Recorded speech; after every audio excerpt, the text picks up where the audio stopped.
साथीहरु नमस्कार। यो भिडियो सिलसिलाको 21औं भिडियोमा यहाँहरूलाई हार्दिक स्वागत गर्न चाहन्छु। मैले केही दिनको विश्रामपछि आज 21औं भिडियो लिएर यहाँहरूको समक्ष आएको छु नयाँ लुक्स सहित। साथीहरुलाई स्वागत गर्न चाहन्छु। सबैभन्दा पहिला 20वटा भिडियो मैले एकैचोटि तयार गरिसकेपछि एकै लटमा राखेको थिएँ र यो बीचमा साथीहरुबाट प्राप्त सुझावहरूको म थोरै समीक्षा गरौँ। धेरै साथीहरुले चाहिँ यो सामग्रीहरू साक्षात्कृतहरूको लागि चाहिँ त्यति धेरै उपयोगी हुँदैन कि सर भनेर सुझाव दिनुभएको छ। कतिपय साथीहरुले चाहिँ यो धेरै मेहनत गरेर चाहिँ ल्याउनु भयो भनेर कम्प्लिमेन्ट दिने साथीहरु त धेरै हुनुहुन्छ, प्रशंसा गर्ने साथीहरु धेरै हुनुहुन्छ। कयौं साथीहरुको मलाई फोन पनि आएको छ। यति हुँदाहुँदै पनि मेरो एउटा अपेक्षा चाहिँ अझै पूरा भएको छैन साथीहरु, नलुकाइकन भन्नुपर्छ। मलाई चाहिँ 1000 चाहिँ सब्स्क्राइबर कटाउने लोभ छ। भ्युअर त 1000 कटाएको छ कुनै कुनै भिडियोमा। त्यसपछि अब गुणस्तरमा ध्यान दिनुपर्ने कुराहरू र अलिकति सम्पादन गरेर जान सक्ने कुराहरुमा पनि सुझावहरू आएको छ। कतिपय साथीहरुले चाहिँ सम्पादन हामी गर्दिउँला पनि भन्नुभएको छ। मैले चाहिँ जुन शैलीमा पस्किरहेको थिएँ त्यही शैलीलाई नै निरन्तरता दिन्छु। आज हामी सहकारी क्षेत्रको विषयमा चर्चा गर्ने गरी यहाँ उपस्थित भएका छौँ। राष्ट्रिय विकासमा सहकारी संस्थाहरूको भूमिका, हामी यो विषयमा चाहिँ चर्चा गरौँ साथीहरु। मूलतः हामीले सहकारीको कुरा सुनेको धेरै नै भएको छ, धेरै थोर हामी जान्दछौँ। कयौं साथीहरु त सहकारीको सदस्य पनि हुनुहोला, कयौं साथीहरुले चाहिँ यो क्षेत्रमा काम गर्नु भएको पनि होला, कयौं साथीहरु नीति निर्धारणमा या कार्यान्वयन तहमा हुनुहोला या प्रशिक्षकै पनि हुन सक्नुहुन्छ। त्यसले गर्दा तपाईहरुको गहिराईमा मेरो नलेज नपुगेको हुन सक्छ। मैले चाहिँ आजसम्म सहकारीको क्षेत्रमा काम गर्ने अवसर चाहिँ पाएको छैन, तर यसमा एउटा पर्यवेक्षक जस्तो एउटा चाहिँ एउटा अध्येताको रूपमा म केही कुराहरू राख्न चाहन्छु। मूलतः मेरो प्रस्तुतिमा चाहिँ सहकारी क्षेत्रमा हामीले के गर्यौं भन्दा पनि कतिपय सन्दर्भमा चाहिँ हामीले सहकारीमा गर्नुपर्ने कति गर्न सक्थ्यौं भन्ने पाटो र त्यसपछि चाहिँ सहकारीमा हामीले के बिगार्यौं भन्ने पाटो पनि मेरो प्रस्तुतिमा आउन सक्छ।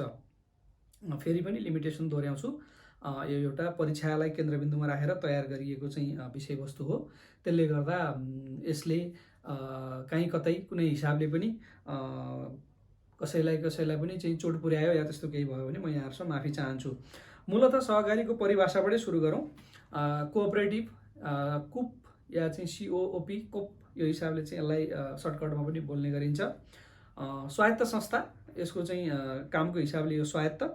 त्यसपछि व्यक्ति वा संस्थाहरूको चाहिँ एउटा साझा मञ्च या चाहिँ साझा एउटा प्लेटफर्म जसले चाहिँ सामाजिक सांस्कृतिक आवश्यकता र अपेक्षाहरू साझेदार व्यावसायिक संयन्त्र मार्फत पूरा गर्दछ। भनिसकेपछि व्यक्ति वा संस्थाहरूको चाहिँ साझा संस्था जसले चाहिँ तिनै व्यक्ति र संस्थाहरूको चाहिँ आर्थिक, सामाजिक र सांस्कृतिक अपेक्षाहरू पूरा गर्नको लागि चाहिँ सामूहिकताको भावना अनुसार काम गर्छ भन्ने चाहिँ यसको सहकारीको परिभाषा, हामी यसलाई यसरी परिभाषित गर्न सक्छौँ। मूलतः सहकारीको क्षेत्रमा चाहिँ हामीले बुझ्नुपर्ने विषय के हो भने यसका चाहिँ मूल्य मान्यताहरूको कुराहरू। सहकारी व्यवसाय भन्दा कसरी फरक छ, सहकारी चाहिँ अरू सामाजिक च्यारिटीका कामहरू भन्दा कसरी फरक छ, सहकारी गैर सरकारी संस्था भन्दा कसरी फरक छ, यी विषयहरूमा चाहिँ साथीहरुसँग चाहिँ म थोरै छलफल गर्न चाहन्छु। ती विषय सहकारीको मूल्य मान्यताले पनि यसलाई चाहिँ क्लियर गर्छ जस्तो लाग्छ। खास गरी सहकारीलाई चाहिँ हामीले अरू विषयहरूमा भन्दा पनि यस्तो एउटा चाहिँ विभिन्न खालका प्राइभेट सेक्टरका वान मैन कम्पनी या प्राइभेट कम्पनी या पब्लिक कम्पनीहरू भन्दा यसको चाहिँ प्राइभेट कम्पनीको त कुरा नगरौँ, अरू प्रकारका कम्पनीहरू भन्दा यसको चाहिँ फरक के हो भने यसमा समान सदस्यता हुन्छ। कम्पनीहरूमा चाहिँ हामी शेयर पुँजीको आधारमा कसको कति प्रतिशत शेयर छ भन्ने हिसाबले त्यो निर्धारण गर्छ। शेयर पुँजीको आधारमा भोटिङ राइट्सहरू जान्छ, त्यही अनुसार भोटिङ राइट्स पाउँछन्। यसमा चाहिँ समान सदस्यता, समान भोट, त्यो हिसाबको चाहिँ यो सहकारीको मूल मान्यता हो।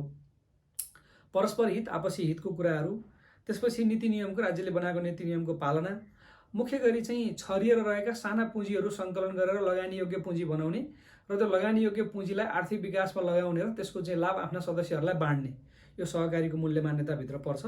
र चाहिँ यो सिप सिक्ने, त्यसपछि चाहिँ एउटा क्षमता विकासको एउटा प्लेटफर्म।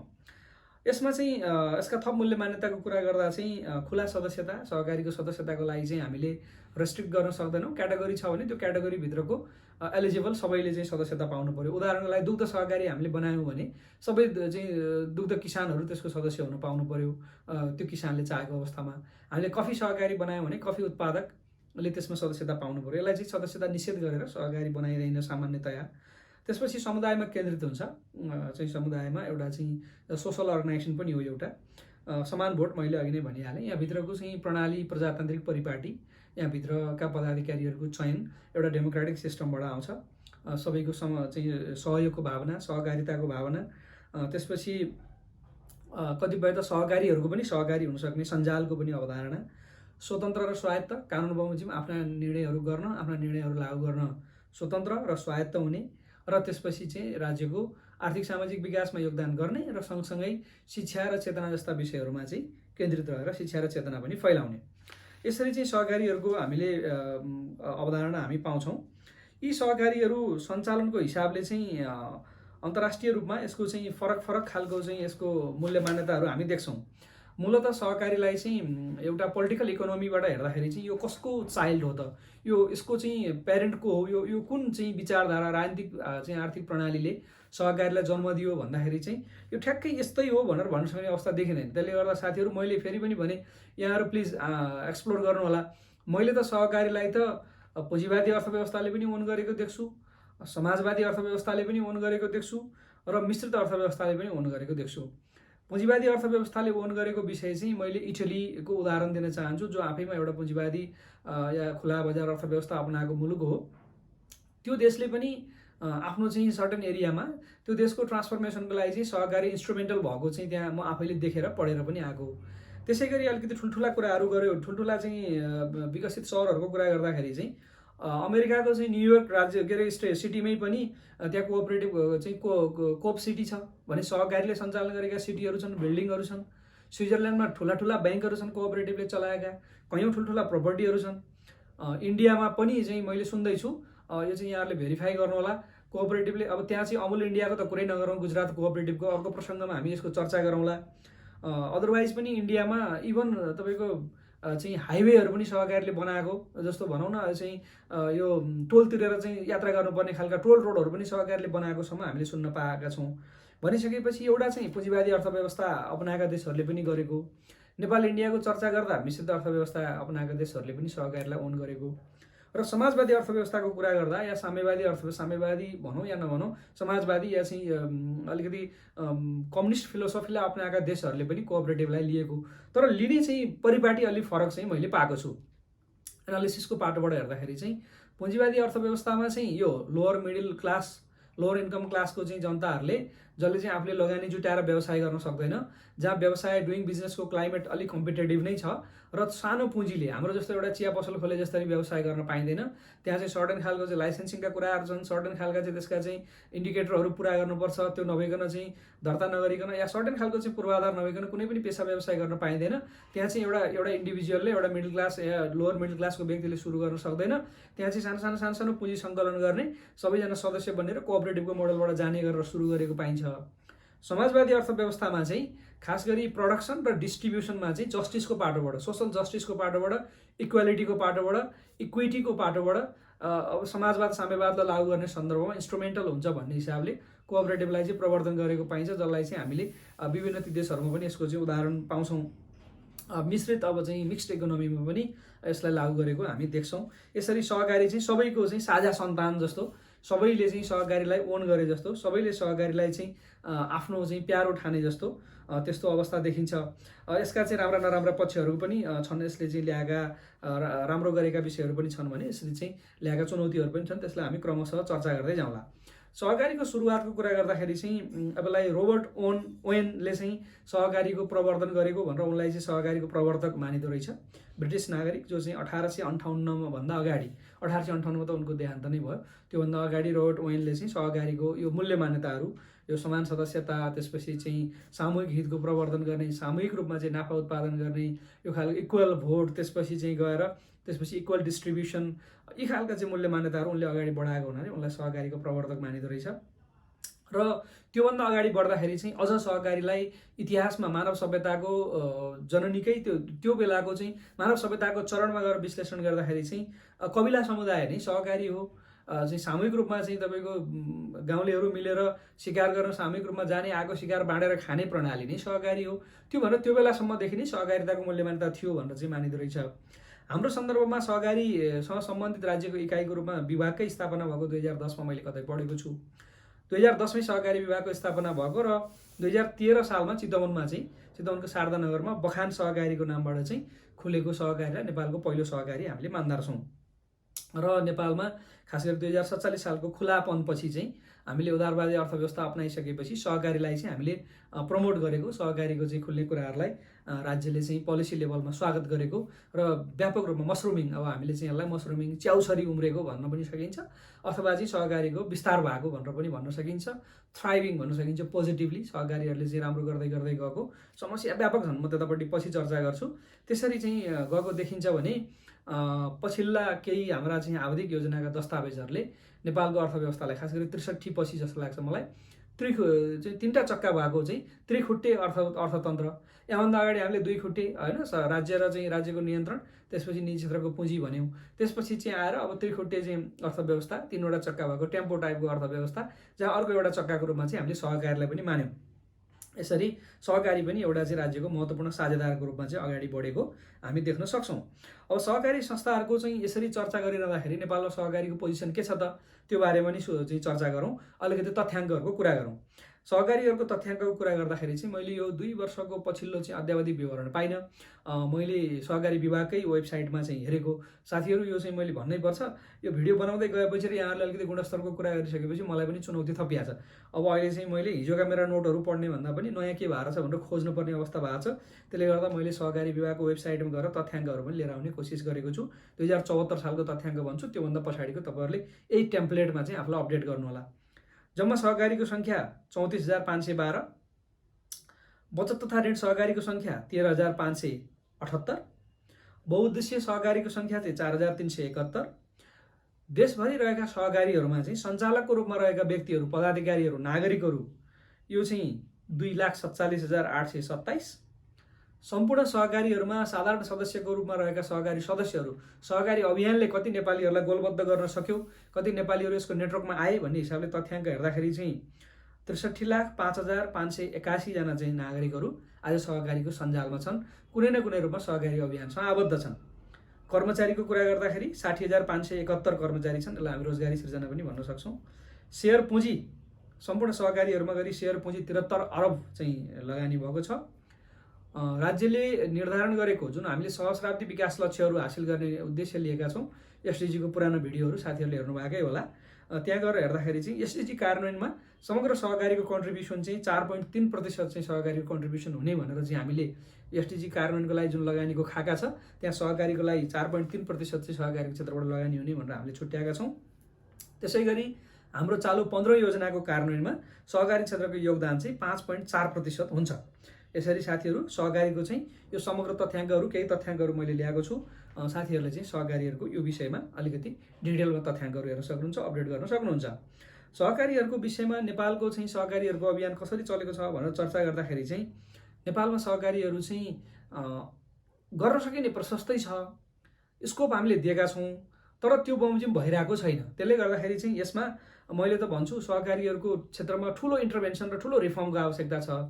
हाम्रो देशलाई रूपान्तरण गर्नको लागि एउटा महत्त्वपूर्ण चाहिँ साधन सहकारी साबित हुन सक्छ, तर अहिले हामीले जे गरिरहेछौँ त्यही गरिरहेर हुँदैन।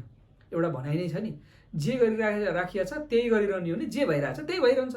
त्यसले गर्दा चाहिँ नयाँ नतिजा चाहिँ आउँदैन साथीहरू। त्यसले गर्दा परीक्षामा केन्द्रित भएर भन्दाखेरि चाहिँ साथीहरू म के भन्छु भने सहकारीको क्षेत्रमा हाम्रो बनेको भन्दा पनि बिग्रेको धेरै छ। त्यसले गर्दा बिग्रेको कुरा सुधारेर अनि नयाँ बनाउनुपर्छ। बिग्रेको कुराहरूको चाहिँ समग्र चर्चा गर्दाखेरि के देखिन्छ भने सहकारी ऐनलाई सरसर्ती रिभ्यू गर्दाखेरि साथीहरू सहकारी संस्थालाई कसरी सबल बनाउने, यसको दायरा, यसको नियमनको पाटोमा हामी कम र सहकारीको सञ्जाल निर्माण, जिल्लागत चाहिँ सञ्जाल निर्माण, विषयगत सञ्जाल निर्माण, विषयगतहरूको चाहिँ राष्ट्रिय लेभलको हायरार्की निर्माण, जिल्लाभित्रको चाहिँ फेरि हायरार्की निर्माण गरेर सहकारीभित्रको नेतृत्व विकास गर्ने कुरामा ज्यादा ऐन केन्द्रित भए जस्तो। सहकारीको ब्याङ्कको कुरा, सहकारी ब्याङ्क र राष्ट्र ब्याङ्कले सहकारी ब्याङ्कलाई गर्ने नियमनको कुरा, सहकारी ब्याङ्कले चाहिँ गर्ने लगानी र सहकारीको चाहिँ क्षेत्रबाट आउने चाहिँ त्यसको चाहिँ प्रतिफलको कुरा, त्यहाँ चाहिँ डिफल्टर भयो भने कसरी उठाउने भन्ने कुराहरूमा भन्दा पनि ती चिजहरू पनि छ न त, तर ज्यादा फोकस चाहिँ सहकारीको सञ्जाल निर्माणमा केन्द्रित भएको चाहिँ मेरो मूल्याङ्कन रहेको छ। सँगसँगै आज सहकारी संस्थाहरूको चाहिँ समस्याहरू, कयौँ सहकारी संस्थाहरू समस्याग्रस्त छन्, कयौँ सहकारी संस्थाहरू सम्पर्कमा छैनन्।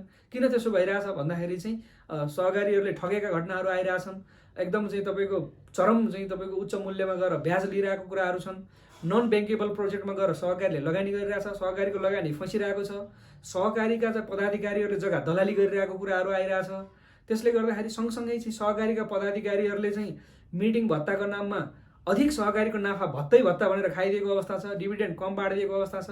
डिभिडेन्ड बाँड्ने कुरालाई पनि चलाख्याइ गरेर एउटा लेभलको डिभिडेन्डभन्दा बाहिर गएर जुन चाहिँ अरू सामाजिक काममा चाहिँ लगाउनु पर्ने छ ती चिजहरूमा केन्द्रित नभएको, सहकारीका चाहिँ नाफा र त्योसँग जोडिएर आएको विषयहरूलाई अरू सामाजिक विकासमा, चेतनाको क्षेत्रमा चाहिँ अरू जनताको चाहिँ अरू समग्र विषयमा केन्द्रित गरेर आफ्ना सदस्यहरूको क्षमता विकासमा लगाउनु पर्ने कुराहरू ओझेलमा परेको विषय छ।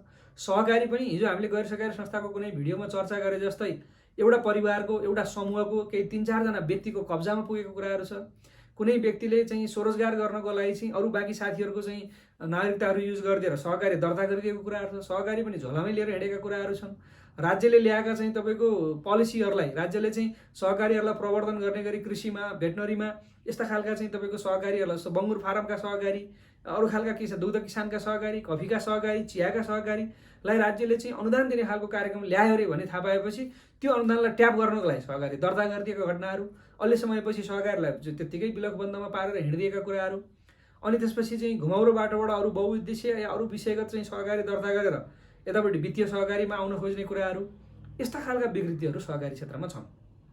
ती विकृतिहरूलाई चाहिँ हामीले तत्त विकृतिहरूलाई अलग खालको चाहिँ स्ट्राटेजी बनाएर चाहिँ हामीले त्यसलाई रिफर्म गर्नुपर्ने छ। सहकारीको कुरा गर्दाखेरि चाहिँ व्यक्तिहरू सदस्य अलिक फिलोसफिकलै कुरा गरौँ एकछिन अझै। व्यक्ति चाहिँ सदस्यता भएर बन्ने सहकारीलाई पहिलो तहको सहकारी भनिँदो रहेछ। व्यक्ति पनि र अर्का खालका सहकारी संस्थाहरू पनि सदस्य भएर बन्ने खालकालाई दोस्रो तहको सहकारी भनिँदो रहेछ।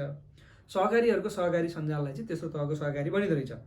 हाम्रोमा चाहिँ पहिला आफूले व्यक्तिगत रूपमा चाहिँ सदस्यहरू भएको पहिलो तहको सहकारी दर्ता गर्ने, अनि त्यो सहकारीको पदाधिकारी भइसकेपछि चाहिँ यो सहकारीमा गएर नेतृत्व लिएर त्यसको सञ्जालको चाहिँ पदाधिकारीहरू बनेर एउटा वैकल्पिक रूपमा चाहिँ राष्ट्रिय फिगर बन्ने, अथवा यसलाई मैले धेरै नेगेटिभ शब्दमा भनिनँ, यी मञ्चहरू प्रयोग गरेर अरू खालका अभिष्टहरू पुरा गर्ने तरिकाले चाहिँ दुरुपयोग भएको र वास्तवमा सहकारीलाई चाहिँ राम्ररी रिफर्म हुन नदिएको भन्ने गुनासोहरू पनि विभिन्न दस्तावेजहरूमा पढ्न पाइन्छ।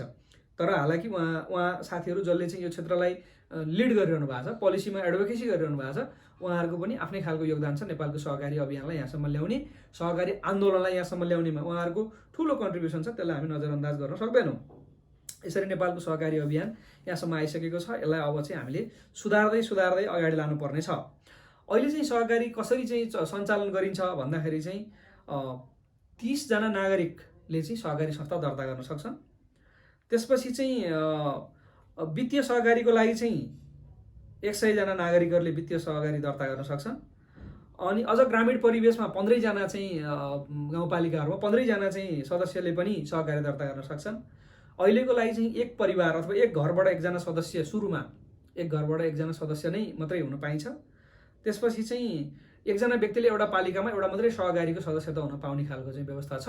यसलाई चाहिँ कयौँ सहकारीहरूले लागू गरिरहेका छैनन्। यो चाहिँ जुन पालिकाहरूले बनाइरहेको सहकारी ऐन छ त्यहाँ चाहिँ यो प्रावधानको कारणले धेरैलाई कठिनाइ परिरहेको छ।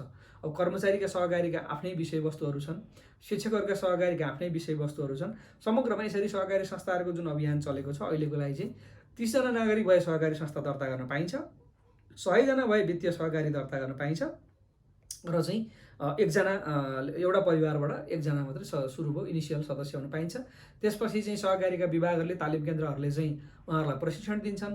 त्यसपछि सहकारीले विभिन्न गतिविधिहरू सञ्चालन गर्छ। यो यहाँहरूले बुझ्नु भएकै विषय छ। यसरी सहकारी सञ्चालित चाहिँ भइरहेको अवस्था छ, त्यसरी अगाडि बढिरहेको अवस्था छ। पछिल्लोचोटि चाहिँ हामीले सहकारीहरूलाई यो संहिता कार्यान्वयनको चरणमा 72 सालको संविधानपछि चाहिँ हामीले सहकारीहरूलाई चाहिँ नेपालमा संहिताको क्रममा कार्यान्वयनमा आएको धेरै कम जिल्लाका कार्यालयहरूमध्ये सहकारी पनि एउटा पर्छ। यहाँहरूले बुझ्नुभएकै होला। स्थानीय रूपमा सहकारी, प्रदेशगत सहकारी र त्यसपछि सङ्घीय हिसाबले चाहिँ सहकारीहरूको चाहिँ बाँडफाँड गरिएको छ। यसको कार्यक्षेत्रको आधारमा यसरी बाँडफाँड गरेको हामी देख्छौँ। जस्तो एउटै पालिकामा केन्द्रित भएका सहकारीहरू त्यही पालिकाभित्र चाहिँ हस्तान्तरण भएका छन्। 2 या 3वटा पालिकामा केन्द्रित भएका सहकारीहरू चाहिँ प्रदेश, र त्यसपछि चाहिँ विभिन्न प्रदेशहरूमै छरिएर रहेका सहकारीहरू समग्रमा चाहिँ रुल अफ थम है। अरू पनि यसका क्याटेगोरीहरू छन्, तर यसरी चाहिँ सहकारीहरूलाई अहिले चाहिँ कसले चाहिँ त्यसको नियमन गर्ने, त्यसको फाइल कहाँ रिपोर्टिङ हुने, कसले त्यसलाई चाहिँ त्यसका तथ्याङ्कहरू सङ्कलन गर्ने, अथवा त्यसलाई अहिले मैले नियमन भने त्योभित्र धेरै विषयहरू समेटिन्छ। कसको निगरानीभित्र कुन सहकारी कसरी रहने भनेर यसरी विन्यास गरियो र त्यही तहमा चाहिँ हस्तान्तरण गरियो। तर यसो हेर्दाखेरि चाहिँ पालिकाहरूमा एक त सहकारी हिजोदेखि नै अलिकति हामीले चाहिँ अब मैले छाडा शब्द प्रयोग गरेँ, नियमन गर्न नसकेको, नियमनको दायरामा नआएको, त्यसमाथि चाहिँ अझ नियमनकारी निकायमाथि सहकारी नै हाबी भइरहेको, सरकारको डिभिजन कार्यालयले त निगरानी र नियमन गर्न नसकिरहेको सहकारी सङ्ख्याको कुरा नगरौँ, कति सहकारी थिए, कति कर्मचारी थिए, त्यो पाटोमा नजाउँ, त्यो विश्लेषणपट्टि नजाउँ। राज्यको चाहिँ सेन्ट्रल विभागबाट चाहिँ आएका निर्देशनहरू त कार्यान्वयन गर्न नसकिरहेको अवस्थामा अब एउटा पालिकाभित्र त्यो सहकारीहरू नै डेडिकेटेड रूपमा हेर्ने एकजना अधिकृत कर्मचारी पनि दिन नसक्ने, अधिकृतले गाउँपालिकाको प्रमुख प्रशासकीय अधिकृत हुन्छ, सहकारी हेर्न त एउटा खरदार पनि तोक्न नसक्ने अवस्थामा अब चाहिँ गाउँपालिकाले कसरी सहकारीहरूको नियमन गर्ला, त्यो कानुनको कसरी कार्यान्वयन गर्ला, भोलि सहकारीहरू समस्याग्रस्त भयो भने यो इस्यु कसरी सल्टाइएला, त्यो अलिकति तयारी नपुगिकन हस्तान्तरण गरियो कि भन्ने पाटो एउटा छ। अर्को एउटा इस्यु चाहिँ मैले साथीहरूले याद गर्नुभयो होला, AML-CFTको यो चाहिँ मनी लन्ड्रिङ सम्बन्धी चाहिँ भिडियोहरू बनाउँदा भनेको थिएँ, सहकारीहरूलाई चाहिँ हस्तान्तरण गर्दाखेरि भोलि AML को पाटोबाट चाहिँ जुन यो एन्टी मनी लन्ड्रिङको पाटोबाट निगरानी नियमनका कुराहरू चाहिँ अलिक समस्या हुन्छ कि भन्ने चाहिँ व्यवस्थामा पनि मैले कुरा गरेका थिएँ। सहकारी बैङ्कको कुराहरू गरियो, राष्ट्र बैङ्कको चाहिँ निगरानीको कुराहरू गरियो। यी विषयहरू छन् जसले गर्दाखेरि चाहिँ सङ्घीयता कार्यान्वयनको सन्दर्भमा आइसक्दाखेरि सहकारी चाहिँ अहिले हामीले तदर्थ व्यवस्थापन गरेका छौँ, यति मात्रै भनौँ, तदर्थ व्यवस्थापन गरेका छौँ। सहकारीहरूले आफूले गभर्नेन्स अथवा आफूले रुल मानिदिएको कारणले चाहिँ अहिले समस्या आएको छैन, ठुला समस्याहरू, तर समस्या आएको सन्दर्भमा चाहिँ अहिलेका गाउँपालिका, नगरपालिका, इभन महानगरपालिकाहरूमा पनि सहकारीको त्यो लेभलको चाहिँ निगरानी गर्नको लागि संरचना बनेको छैन, क्षमता छैन र त्यहाँ चाहिँ भोलि समस्याहरू आयो भने यसले विकराल रूप लिन सक्ने सम्भावना छ। मैले यति मात्रै भने। यसरी चाहिँ आज हामी सहकारीहरूको एउटा चरणमा हामी छौँ। त्यसपछि चाहिँ सहकारीहरूका यिनै कुराहरू गरिसकेपछि विश्वमा चाहिँ के छ त, सहकारीहरूले कसरी काम गरेका छन् भन्ने विषयमा पनि थोरै कुरा गरौँ। जस्तो सबैभन्दा चाहिँ राम्रो अभ्यास मैले अघि अमेरिकामा के भएको छ, इभन इन्डियामा के भएको छ भन्ने कुरा त गरेका थिएँ। मैले आफूले चाहिँ इटलीमा पढेको कारणले म नर्दर्न इटलीको चाहिँ एउटा इक्जाम्पल लिएर आएर यहाँहरूको अगाडि कुरा गर्छु। इटलीको चाहिँ त्यो उत्तरी इटली जो चाहिँ अस्ट्रियासँग जोडिएको, स्विजरल्यान्डसँग जोडिएको पाटोमा चाहिँ ट्रेन्टिनो आल्तो आदिजे भन्ने प्रोभिन्स चाहिँ सहकारीको कारणले ट्रान्सफर्मेसन भएको भन्छ। त्यहाँ उनीहरू चाहिँ करिब आजभन्दा 50 वर्ष, युरोपलाई अलिकति हामीले अहिले चाहिँ देश भन्दा पनि रिजनमा गइसकेको छ युरोप। हामी एक त उनीहरूको अब सुप्रा नेसनल बडी पनि बनिसकेको छ युरोपियन युनियन, अरू चाहिँ उनीहरू रिजनल्ली पनि धेरै पावरफुलहरू छन्, उनीहरू अटोनोमस छन् धेरै हदसम्म। त्यो चाहिँ ट्रेन्टिनो आल्तो आदिजेले पनि हामी सहकारीको कारणले ट्रान्सफर्मेसन भयौँ, 50 वर्ष 60 वर्ष अगाडि हामी पनि गरिब थियौँ, हाम्रो अवस्था पनि हामी द्वन्द्वग्रस्त पनि भयौँ, सशस्त्र युद्ध पनि भयो, तर पछि आएर चाहिँ हामीले कोअपरेटिभको कारणले ट्रान्सफर्मेसन गरेको भन्छ र हरेक 2 जना व्यक्ति तपाईँले सडकमा भेटेको मध्ये एउटा सहकारीको सदस्य हुन्छ, हरेक 2 घरमध्ये 1 घर सहकारी त हुन्छ, 1 घर त सहकारी छ, राम्रै तरिकाले आबद्ध हुन्छ भनेर उहाँहरूले क्लेमै गर्नुहुन्छ। त्यो कारणले गर्दाखेरि चाहिँ सहकारीमा लागेर पनि ट्रान्सफर्मेसन गर्न सम्भव छ भन्ने एउटा उदाहरण चाहिँ नर्दर्न इटली हो। उनीहरूले यसलाई चाहिँ विभिन्न तरिकाले काम गरेका छन्। एउटा इन्ट्रेस्टिङ चाहिँ त्यहाँ हामी देख्न सक्छौँ, एउटा चाहिँ अब हामीहरूले गरिरहेको वित्तीय सहकारीको त्यहाँ एकदम पर्फेक्ट इक्जाम्पल छ। क्यासरोलारे भन्छ उनीहरूले, अब त्यसलाई चाहिँ क्यासरोलारे भनेको रुरल ग्रामीण ब्याङ्कको रूपमा लिन सक्छौँ। हाम्रो सन्दर्भमा वित्तीय सहकारी भन्न सक्छौँ होला हामीले। हाम्रोमा चाहिँ अब वित्तीय सहकारीले कारोबार गर्दाखेरि चाहिँ आफ्ना सदस्यहरूमा मात्रै कारोबार गर्नुपर्ने भन्ने चाहिँ छ, तर चाहिँ त्यहाँ अलिकति त्यसको दायरा अलिक फराकिलो भयो जस्तो बुझेँ मैले। त्यसपछि चाहिँ त्यो खालको अनि उनीहरू क्रेडिट युनियनहरू छन्, त्यसपछि चाहिँ त्यहाँ अरू कोअपरेटिभहरूको अरू खालको नेटवर्कहरू छ र खास गरी कोअपरेटिभले त्यहाँ गरेको भनेको चाहिँ त्यहाँ गरेको के छ भन्दा पनि कोअपरेटिभले नगरेको चाहिँ के रहेछ भन्नुपर्ने स्थिति छ। कृषिमा उनीहरू त्यत्तिकै इन्भल्भ छन्। ब्याङ्किङ सेक्टरको मैले कुरा गरेँ, क्यासरोलारे त हरेक गाउँमा टोलमा छ। त्यसपछि चाहिँ तर उनीहरूको गभर्नेन्स राम्रो छ है, उनीहरू चाहिँ पुरै AML-CFTको रेजिम मानेका छन्, पुरै चाहिँ एकदम स्ट्यान्डर्ड सफ्टवेयरहरू प्रयोग गरेका छन्, प्रोफेसनलिजम छ, त्यहाँभित्र करप्सन छैन, ट्रान्सपरेन्ट चाहिँ सिस्टम छ, जनताले पत्याएका छन्। त्यहाँ चाहिँ उनीहरूको जनताले राखेको चाहिँ उनीहरूको लगानी जोखिमपूर्ण भएको छैन, एकदम चाहिँ जेन्युन बिजनेसमा चाहिँ उनीहरूले लगानी गरेका छन्, जेन्युन इन्कम छ, त्यसको आधारमा जेन्युनली चाहिँ उनीहरूले डिभिडेन्ड बाँडेका छन्। अब हाम्रोमा चाहिँ कस्तो भइरहेछ भने नन ब्याङ्किङ प्रोजेक्टमा लगानी गरिदिने, त्यसपछि जग्गाहरू धितो राखिदिने, उस्तै परे त्यसैमा चाहिँ गएर चलखेल गरिदिने, यो खालको कारणले गर्दा पदाधिकारीहरूको इथिक्स र उनीहरूको आचार संहिताको पालनाको पनि हाम्रोमा समस्या भयो। त्यसले गर्दा चाहिँ मैले अघि नै भने बनेको भन्दा नि बिग्रेको के छबाट सोच्नुपर्ने छ हाम्रोमा। इटलीमा चाहिँ इन्ट्रेस्टिङ छ, उनीहरूले सुपरमार्केट सहकारीले चलाएको छ। त्यहाँ कुप हामी हेर्न सक्छौँ, इभन गुगल पनि गरेर हेर्न सकेला, COP कुप। त्यो कुप चाहिँ उनीहरूको ठुलो चाहिँ तपाईँको सुपरमार्केट नेटवर्क छ। यसै गरी उनीहरूको ट्राभल एजेन्सी चलेको छ, सेरामिकका भाँडाहरू बनाउने कोअपरेटिभहरू छन्, मार्बलहरू चाहिँ कटिङ गर्ने कोअपरेटिभहरू छन्। उनीहरूकोमा कोअपरेटिभले के गरेको छैन भन्नुपर्ने। त्यसले गर्दा करिब कृषि सहकारीको बारेमा त म अलिक पछि आएर डिटेलमै भन्छु इटलीले कसरी गरेको छ। त्यसले गर्दाखेरि चाहिँ सहकारीले गर्न प्रशस्तै कुरा गर्न सकिँदो रहेछ। खास गरी हाम्रो जस्तो देश जहाँ चाहिँ अझै पनि 65% जनता कृषिमा छन्, उनीहरूलाई हामीले कृषिबाट बाहिर ल्याउनु पर्ने छ। बाहिर नल्याएसम्म देशको चाहिँ इकोनोमीले एउटा ट्रान्सफर्मेसनको एउटा गति लिँदैन। अनि 4-5% मान्छे भए कृषिमा पुग्छ। कृषिलाई चाहिँ आधुनिकरण र व्यवसायीकरण गरेर त्यहाँको चाहिँ कृषिमा आश्रित जनतालाई बाहिर ल्याउनु पर्ने छ। बाहिर ल्याउनको लागि अहिले जो मान्छे बिजनेसमा या सर्भिसमा जो इन्डस्ट्रीमा छन् उनीहरू त्यति वेलकमिङ छैनन्। हामीले भन्नै पर्छ यो कुरा।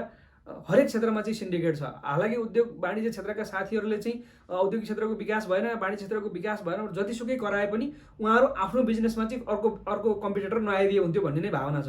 यो हाम्रो देशको एकदम तितो यथार्थ हो साथीहरू। त्यसले गर्दाखेरि चाहिँ यसलाई जस्टिफाई गर्न सकिन्छ।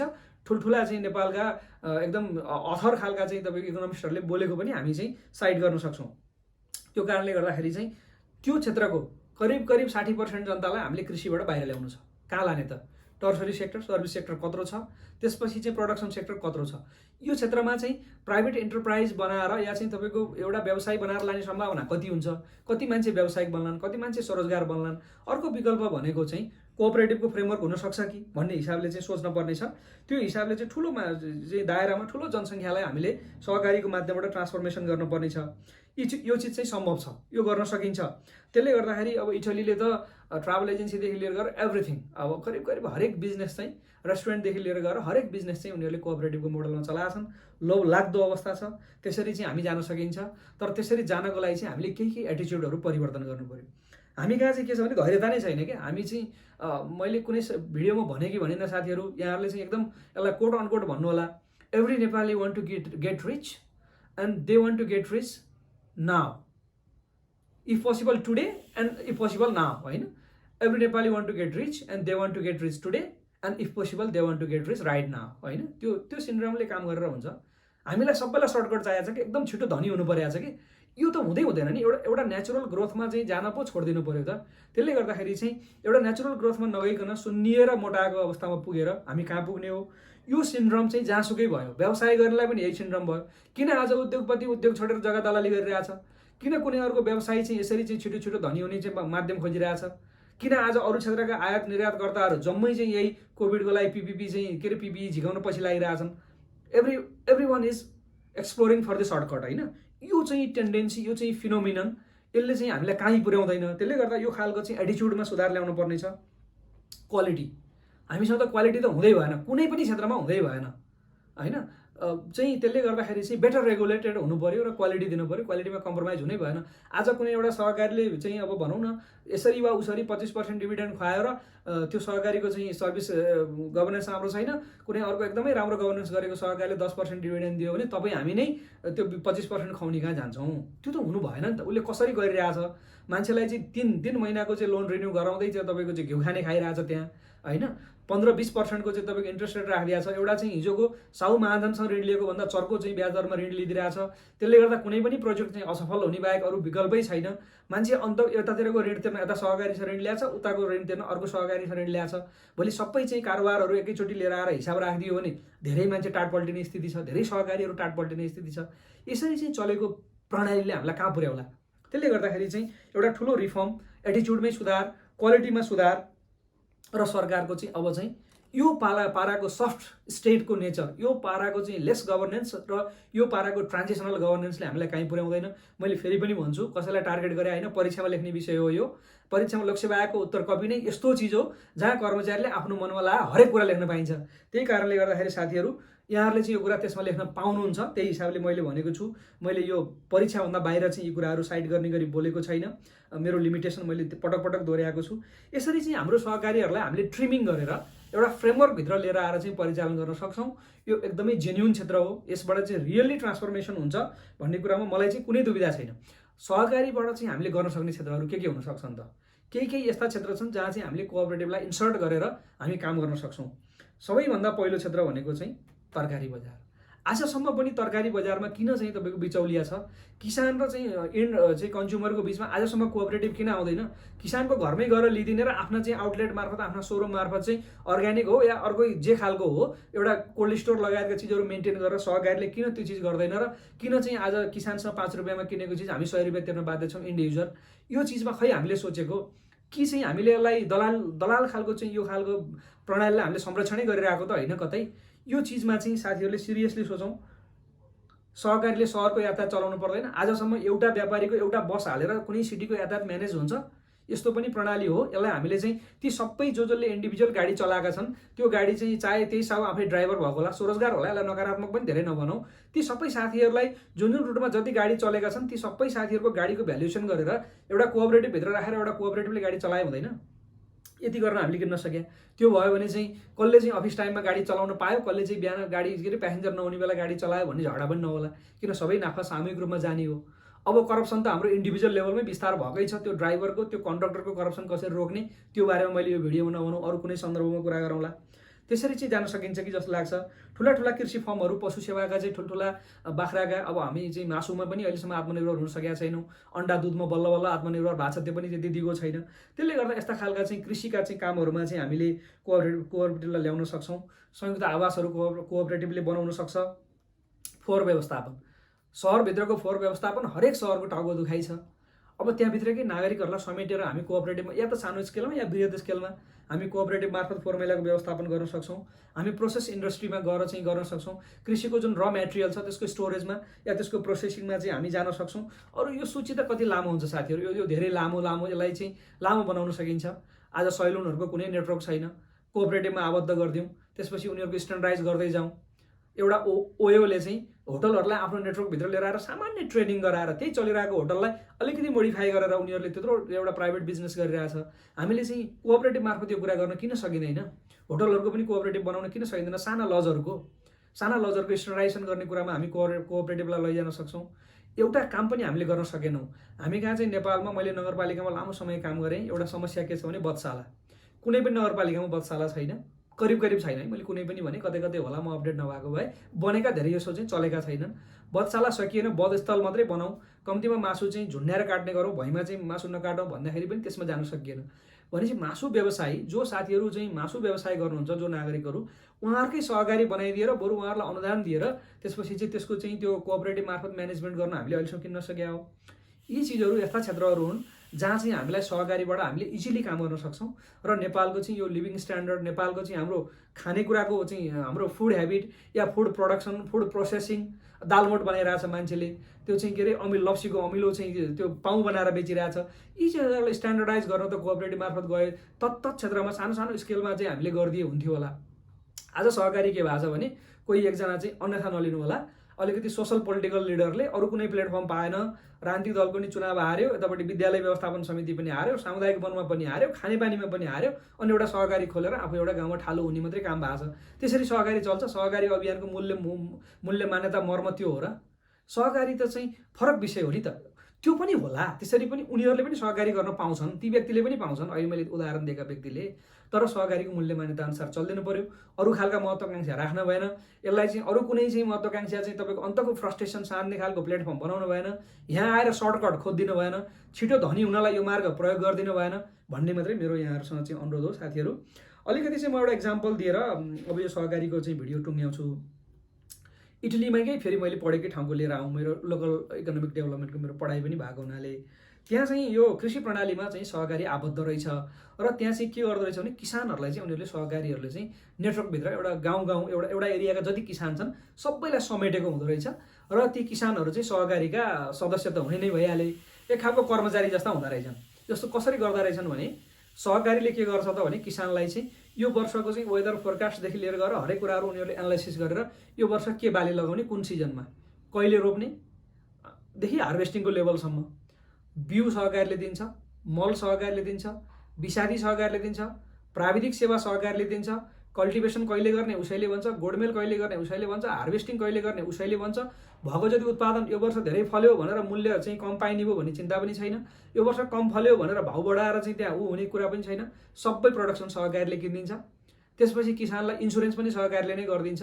भनिसकेपछि क्रपको इन्सुरेन्स पनि गरिदिएको छ, हरेक चिज। अब त्यसपछि चाहिँ जति प्रोडक्सन किसानले बेच्छ, अब त्यसपछि उसको एग्रिकल्चरलाई कमर्सियलाइज गरेको छ, त्यसमा चाहिँ अब प्रविधिहरू भित्राइदिएको छ, त्यही खालको टुल्स टेक्निकहरू लगाइदिएको छ। त्यसले गर्दा चाहिँ हाम्रो जस्तो एकदमै लागत पनि नउठ्ने खालको कृषि छैन, त्यहाँ व्यावसायिक कृषि छ। किसानले व्यावसायिक हिसाबले कृषि गरेको छ, सम्पूर्ण जिम्मा सहकारीले लिइदिएको छ, सबै प्रोडक्सन किनिदिएको छ। वर्षको 12 किस्तामा किसानलाई चाहिँ त्यसको प्रोडक्सनको प्राइस दिन्छ, मूल्य दिन्छ। त्यसरी मूल्य दिने भनेको किसानले त कर्मचारी जस्तो तलबै पाए जस्तो हुँदो रहेछ। अब बिउ किन्न पनि परेन, मल किन्न पनि परेन, एक्स्ट्रा लगानी गर्नै परेन, मेसिन सहकारीले दिइहाल्छ। भनिसकेपछि चाहिँ एउटा सहकारीले त्यो एउटा गाउँका किसानहरूलाई आबद्ध गरेको छ। कसैलाई च्याउ खेतीमा लगाएको होला, कसैलाई चाहिँ किवी खेतीमा लगाएको होला, कसैलाई अङ्गुर खेतीमा लगाएको होला, कुनै खेतीभित्र चाहिँ यो मिक्समा गरेको होला या अरू खालका खेतीहरू गरेका होलान्। उनीहरूको चाहिँ त्यो सिजन अनुसार गरेको छ। यति बेला चाहिँ यसरी काट्नु, यसरी गर्नु, एभ्रिथिङ ट्रेनिङ छ। ती सबै किसानहरू तालिम प्राप्त छन् अनि उनीहरूको सबै प्रोडक्सन सहकारीले किनिदिन्छ। त्यसो भए सहकारी डुब्दैन त? कुनै बेला चाहिँ नबिक्ला के होला? अब साथीहरू क्वेसन यो मनमा आउला। अब सहकारीले के गरेको छ? नेक्स्ट स्टेपमा सहकारीले प्रोसेसिङ गरेको छ। उसले आफैले पखाल्छ, उसले आफैले शुद्ध बनाउँछ अनि सहकारीको आफ्नै कोल्ड स्टोर छ। उसले आफ्नै कोल्ड स्टोरमा 6 महिना राख्नुपर्छ कि 1 महिना राख्नुपर्छ कि 1 हप्ता राख्नुपर्छ कि आफ्नो कोल्ड स्टोरमा राख्छ। अनि सहकारीको चाहिँ आफ्नै चाहिँ तपाईँको त्यसपछिको सेकेन्डरी प्रोडक्सनको चाहिँ प्रोसेसिङका प्लान्ट छन्। अब त्यहाँनिर गएर एग्रिकल्चर सहकारीको डेरी सहकारीसँग चाहिँ उसको साझेदारी छ। यतापट्टि एग्रिकल्चर सहकारीले स्ट्रबेरी बनायो, डेरी सहकारीले चाहिँ दही बनायो। अब त्यो स्ट्रबेरी र दही चाहिँ मिक्स गरिदिएर स्ट्रबेरी फ्लेभरको दही बेच्छ उसले, त्यसलाई चाहिँ योगर्ट। त्यसरी योगर्ट बेचेछ, बजारमा पुर्याएको छ। अनि चाहिँ गएर बेच्ने चाहिँ तपाईँको कोअपरेटिभकै चाहिँ तपाईँको सुपर मार्केट छ। हेर्नुहोस् त, किसानदेखि लिएर गएर तपाईँ एन्ड युजरसम्म चाहिँ पुरै काम कोअपरेटिभ मार्फत भएको छ। कहीँ दलाली छैन, कहीँ चाहिँ तपाईँको कालोबजारी छैन र कहीँ कसैले चाहिँ मरेको कुखुरा चाहिँ बेचेर चाहिँ तपाईँको जनता ठग्ने खालको काम कसैले गर्दैन, किनभने उनीहरू गुणस्तरप्रति एकदमै संवेदनशील छन्। कतिसम्म संवेदनशील छन् भने एउटा सहकारीको चाहिँ कार्यक्रममा मलाई नै कुनै एउटा ट्रेनिङमा हुँदा के बताएका थिए भने हाम्रो चाहिँ सहकारीमा किनेको स्ट्रबेरी सिर्फ 3 चोटि मान्छेको हातले छोएको छ, सिर्फ 3 चोटि, त्यो पनि पन्जा लगाएर भने उसले। एकचोटि टिप्दा, एकचोटि पखाल्दा, एकचोटि प्याकिङ गर्दा, त्यो बाहेक अरूचोटि यसमा मान्छेको हातले छोएको छैन। किनभने त्यो स्ट्रबेरीको यहाँहरूले यादै गर्नुभयो होला, एकदमै त्यस खालको एकदम नेचुरल त्यो खालको चाहिँ हुन्छ। त्यसलाई चाहिँ हातले छोएपछि त्यो चाहिँ त्यहाँ हातको चाहिँ त्यो पन्जाको डामहरू बस्छ, के हुन्छ त्यसको चाहिँ त्यो प्राकृतिक गुण जान्छ। त्यो कारणले गर्दा 3 चोटि भन्दा छोएकै छैन भने उनीहरू क्लेम गर्न सक्छन्। त्यो लेभलमा क्वालिटीमा चाहिँ सर्भिस जान्छ थ्रु आउट। तपाईँको चाहिँ यहाँ किसानको चाहिँ खेतीमा चाहिँ कल्टिभेसन, हार्भेस्टिङ गरेदेखि लिएर गएर तपाईँको चाहिँ इन्ड युजरमा पुग्ने बेलासम्म कोल्ड चेन चाहिँला, कोल्ड चेन मेन्टेन भएको छ। फरक खालका गाडीहरू चाहिँला, फरक खालका गाडीहरू चाहिँ मेन्टेन भएको छ। त्यो सबै कोअपरेटिभले गरेको छ। भनेपछि चाहिँ आज नसकेला, यो स्ट्यान्डर्डमा हामी आज जान नसकेला, तर त्यही बाटो हिँड्यौँ भने 10 या 15-20 वर्षमा त हामी पुगिएला नि त। त्यो हिसाबले खै हामी जान सकेको। त्यो कारणले गर्दा साथीहरू अब यही चिजलाई तपाईँ मैले भने एउटा कल्टिभेसनको पाटोमा होइन, मल दिने, बिउ दिने, यन्त्र उपकरण दिने, त्यसपछि विषादी दिने। हामी कहाँ विषादीको ठुलो समस्या छ, कति मात्रामा हाल्ने हामीलाई थाहा छैन। प्राविधिक सेवा दिने, बिमा दिने, भएको प्रोडक्सन सबै किनिदिने, फलेन भने बिमाबाट चाहिँ कम्पेन्सेसन आउँछ। अब बिमा गर्ने भने अर्को कुनै चाहिँ कोअपरेटिभ छ, फेरि त्यहाँनिर चाहिँ तपाईँको चाहिँ माइक्रो चाहिँ तपाईँको इन्सुरेन्स छ। त्यो कारणले गर्दाखेरि किसानहरू अल दे आर इन्स्योर्ड होइन। उनीहरूले किस्ताबन्दीमा तलबै पाए जसरी चाहिँ तपाईँको पाउँदो रहेछन् प्रोडक्सनको प्राइस। त्यो कारणले गर्दा उनीहरू कसैकोमा चाहिँ डिससेटिस्फ्याक्सन छैन। अब हाम्रोमा त समस्या छ साथीहरू, उब्जनी धेरै भयो, सहकारीलाई किन्ने भन्छौँ होला हामी। यो वर्ष चाहिँ उब्जनी कम भएर मार्केटले चाहिँ प्राइस र डिमान्डले चाहिँ तपाईँ के अरे डिमान्ड र सप्लाईले प्राइस अलिकति बढ्ने जस्तो भयो भने म आफै बेच्छु पनि भन्छौँ होला हामी कहाँ किसानको लेभलमा नि कति छ हाम्रो चाहिँ तपाईँ इथिकल पार्ट हो। हामी त्यहाँनिर पनि आचार संहितामा कति बाँधिएका छौँ, सहकारीमा हामीले कतिको चाहिँ त्यसमा चाहिँ इथिकल प्र्याक्टिसहरू गरेका छौँ। यो सम्पूर्ण कुराहरूलाई चाहिँ हामीले हेर्नुपर्छ। सहकारी वास्तवमा एउटा देशको इकोनोमिक ट्रान्सफर्मेसनको लागि अत्यन्तै महत्त्वपूर्ण प्लेटफर्म हो। यसमा रिफर्म धेरै गर्नुपर्ने छ। नेपालमा त पहिला बिग्रेको चिज सुधारेर मात्रै चाहिँ अगाडि बढ्नुपर्ने देख्छु मैले चाहिँ सहकारीमा। तर मलाई सहकारीको क्षेत्रबाट चाहिँ देशको विकास गर्न सकिन्छ भन्ने कुरोमा कुनै दुविधा छैन। साथीहरू, यिनै कुराहरू मैले यहाँहरूलाई राखेँ। यहाँहरूलाई कस्तो लाग्यो यहाँहरूको सुझाव विगत जस्तै पाऊँ। हामीले चाहिँ यो 3 खुट्टाको अब अहिले चाहिँ के भएछ भने रहँदा बस्दा नै सहकारीमा यति धेरै चाहिँ रकम जम्मा भइसक्यो कि अघि हामीले भने 73 अरब त त्यहाँ पुँजी नै लगानी भइसक्यो। त्यसले गर्दा त्यहाँभित्रको सेभिङको चाहिँ लेभल त कति छ, सेभिङ र क्रेडिटको त ठुलो ट्रान्जेक्सन हुने लेभलमा हामी पुगिसक्यौँ। यसलाई ब्याङ्किङ सेक्टरबाट भएको टोटल ट्रान्जेक्सनलाई सहकारी क्षेत्रको ट्रान्जेक्सनमा कम्पेरिजन गरेको फिगर त मसँग छैन, तर त्यो सब्सटेन्टिभ लेभलमा पुगिसकेको छ। त्यसले गर्दा चाहिँ अब नेपालमा सहकारी हिजोको शैशव अवस्थामा छैन। अब हामीले चाहिँ रिफर्म गरेर यसलाई गुणस्तर दिने एउटा चरणबाट जगबाट हामी उठिसकेका छौँ। अब क्वालिटी दिने गरी जानुपर्छ। सहकारीलाई अन्य तरिकाले यो सहकारीको प्लेटफर्मलाई दुरुपयोग गर्ने कुराहरू गर्नु हुँदैन। यहाँभित्रबाट सर्टकट खोज्ने कुराहरू गर्नु हुँदैन र सहकारीमा मार्फत चाहिँ देशको इकोनोमिक ट्रान्सफर्मेसनलाई यसलाई इन्स्ट्रुमेन्टल बनाउनुपर्छ, सुधार गरेर जानुपर्छ भन्ने चाहिँ सुझावहरू यहाँहरूको अगाडि राखेँ। साथीहरू, यहाँहरूलाई कस्तो लाग्यो यहाँहरूले सुझाव दिनुहोला र यहाँहरूको सुझावको म प्रतीक्षारत रहन्छु। केही दिनपछि अर्को विषयवस्तुमा लिएर यहाँहरूको बिचमा आउने नै छु। हस्त, धन्यवाद, नमस्कार।